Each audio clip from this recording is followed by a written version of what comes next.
Breaking news Nellore జిల్లాలో సంచలనం సృష్టించిన నిడిగుంట అరుణ కథ ఇప్పుడు జైలు పాలైంది. రౌడీ షీటర్ కు పేరోల్ ఇప్పించినట్టు ఆరోపణలు ఎదుర్కొన్న అరుణ రిమాండ్ ఖైదీగా సెటిల్ అయింది. ఫ్లాట్ అక్రమ రిజిస్ట్రేషన్ కు ప్రయత్నించి బెదిరించిందంటూ ఓ బిల్డర్ ఇచ్చిన ఫిర్యాదు మేరకు అరుణను అరెస్ట్ చేశారు పోలీసులు. కారులో పారిపోతుండగా ఆమెను అరెస్ట్ చేసి కోర్టులో ప్రవేశపెట్టారు. వచ్చే నెల 4 వరకు కూడా రిమాండ్ విధించడంతో జైలుకు పంపారు.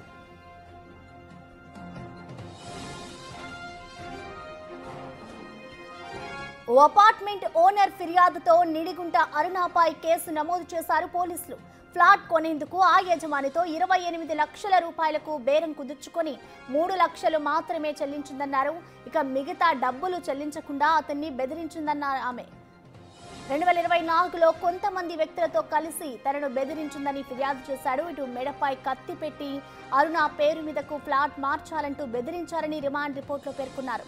5 లక్షల రూపాయలు అడ్వాన్స్ చెల్లించినట్లుగా ఒప్పంద పత్రంపై సంతకం చేయించుకున్నారు. బాధితుడి ఫిర్యాదుతో అరుణతో సహా 7గురిపై కేసు నమోదు చేశారు పోలీసులు. ఇప్పటికీ ఈ కేసులో 4గురిని అరెస్ట్ చేశారు. అద్దంకి టోల్ ప్లాజా వద్ద అరుణను అదుపులోకి తీసుకున్నారు కోవూరు పోలీసులు. ఆమె నుంచి కారు, 2 సెల్ ఫోన్లు స్వాధీనం చేసుకున్నారు. సెల్ ఫోన్లో సిమ్స్ లేకపోవడంపై రిమాండ్ రిపోర్ట్లో క్లియర్గా మెన్షన్ చేశారు పోలీసులు. ఇటు సిమ్స్ గురించి అడిగితే భయంతో పడేసినట్లు అరుణ తెలిపిందని పోలీసులు పేర్కొన్నారు.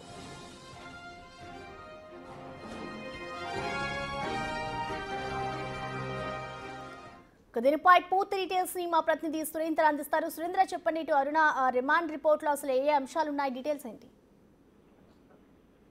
ప్రసన్న లేడీ డాన్ గా ఆరోపణలు ఎదుర్కొంటున్నటువంటి నిడిగుంట అరుణాని నిన్న పోలీసులు అరెస్ట్ చేసి వైద్య పరీక్షల నిమిత్తం కోర్టుకు తరలించారు. కోర్టులో 2వ అదనపు కోర్టు జ్యుడిషియల్ ఫస్ట్ మెజిస్ట్రేట్ 14 రోజులు రిమాండ్ కూడా విధించడం జరిగింది. 14 రోజులు రిమాండ్ తో పాటు సెప్టెంబర్ 3 వరకు ఈ యొక్క రిమాండ్ ఉంటుంది. అయితే అప్పుడు అరుణతో పాటు అరెస్ట్ చేసినటువంటి మరో 3గురిని తో పాటు అరుణని ఒంగోలు జైలుకి తరలించడం జరిగింది. దాంతో పాటుగా మరో 3గురిని నెల్లూరు జిల్లాకి తరలించడం జరిగింది. అయితే ప్రధానంగా ఈ నిడిగుంట అరుణకు సంబంధించినటువంటి రిమాండ్ రిపోర్ట్ లో కొన్ని అంశాలను కూడా పొందుపరచడం జరిగింది.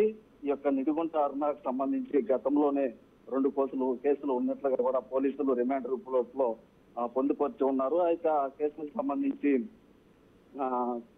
మనం కానీ గమనిస్తే గతంలో ప్రభుత్వ అధికారులని విధులకు ఆటంకం కలిగించిందని ఒక కేసు, ఓ ఇంట్లోకి చొరబడి అక్రమంగా ప్రవేశించి సామాన్లు పగలగొట్టి దొంగతనం చేసినట్లుగా కూడా గతంలో కేసులు నమోదైనట్లుగా ఆ యొక్క రిమాండ్ రిపోర్ట్ లో పొందుపరుచున్నారు. దాంతో పాటుగా నిన్న ప్రస్తుగా ఓ అపార్ట్మెంట్ కి సంబంధించినటువంటి యజమాని బెదిరించి నిర్బంధించి మెడ మీద కత్తి పెట్టి ఈ యొక్క కిడ్నాప్ చేసినట్టుగా కూడా ఈ యొక్క కేసు నమోదు చేయడం జరిగింది. దీనిపైన పలు సెక్షన్లు కూడా నమోదు చేసి ఉన్నారు. దీంట్లో భాగంగానే నిన్న రిమాండ్ కూడా విధించడం జరిగింది. అయితే ఈ యొక్క ఒకసారి మనం ఈ రిమాండ్ రిపోర్ట్ లో కానీ గమనిస్తే గతంలో ఉన్నటువంటి కేసులతో పాటు నిన్న జరిగినటువంటి కేసుకు సంబంధించి యజమాని వద్ద 28 లక్షలకు బేరం కుదుర్చుకున్నటువంటి ఇంటికి అపార్ట్మెంట్ లో ఉన్నటువంటి ఫ్లాట్ కి సంబంధించి 3 లక్షలు అడ్వాన్స్ గా చెల్లించినట్లు, అయితే మిగతా డబ్బులు చెల్లించాల్సి ఉండగా ఆ యొక్క చెల్లించకుండా అతన్ని బెదిరించినట్టుగా కత్తిపెట్టి గొంతు మీద కత్తిపెట్టి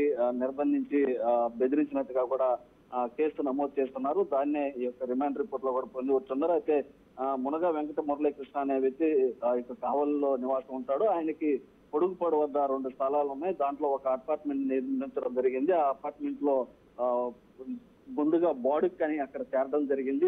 తర్వాత కొద్ది రోజులకి బాడుకు ఉన్నటువంటి క్రమంలో ఆ ఇంటిని నేనే కొనుక్కుంటానని చెప్పడంతో దాన్ని 28 లక్షలకి బేరం కుదుర్చుకున్నారు. అయితే బేరం కుదుర్చుకున్న తర్వాత 3 లక్షలు మాత్రమే చెల్లించిందని, మిగతా డబ్బులు చెల్లించకపోవడంతో ఈ యొక్క ఇంటిని కూడా ఖాళీ చేయాలని చెప్పి నిడిగుంట అరుణకి మురళీకృష్ణ చెప్పడం జరిగింది. అయితే అరుణ మటుకు ఖాళీ చేయకుండా కోర్టుని ఆశ్రయించడం జరిగింది. నన్ను బలవంతంగా ఇంటి నుంచి పంపించేటువంటి ప్రయత్నం చేస్తున్నారని చెప్పి ఇటు కోర్టుకి అరుణ వెళ్ళడం జరిగింది. వెళ్ళినటువంటి క్రమంలో మళ్ళీ కొద్ది రోజుల తర్వాత కోర్టు నుంచి నోటీసులు వచ్చినప్పటికీ కూడా ఈ యొక్క మురళీకృష్ణ అరుణని డబ్బులు చెల్లించాలని అడుగుతున్నటువంటి నేపథ్యంలో ఎదురుగా ఉన్నటువంటి ఫ్లాట్ లో కొత్తగా నిర్మాణం చేస్తున్నటువంటి క్రమంలో అక్కడికి అరుణతో పాటు కొంతమంది వ్యక్తులను ఏదైతే మనం రిమాండ్ రిపోర్ట్లు ఎవరైతే ఉన్నారో వారిని కూడా తీసుకెళ్లి అక్కడ బెదిరించినట్టుగా కూడా ఈ యొక్క రిమాండ్ రిపోర్ట్ లో పొందుపరుచున్నారు. అయితే ఈ యొక్క రిమాండ్ రిపోర్ట్ ని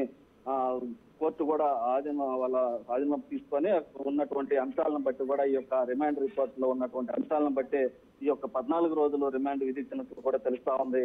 ప్రసన్న. Thank you Surendra.